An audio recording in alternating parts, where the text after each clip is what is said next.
Hi అండి, ఈ Sunday special వచ్చేసి నాటుకోడి పులుసు మీకు చూపించేసరికి ఈవినింగ్ టైం అయితే అయిపోయింది. నేను ఈరోజు కర్రీ అయితే చాలా లేట్గా చేశానండి.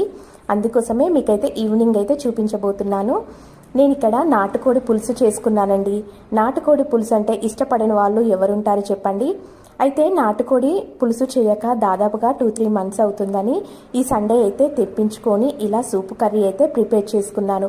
మనకు బాయిలర్ చికెన్ గ్రేవీ కన్నా నాటుకోడి పులుసే చాలా టేస్టీగా ఉంటుంది కదా.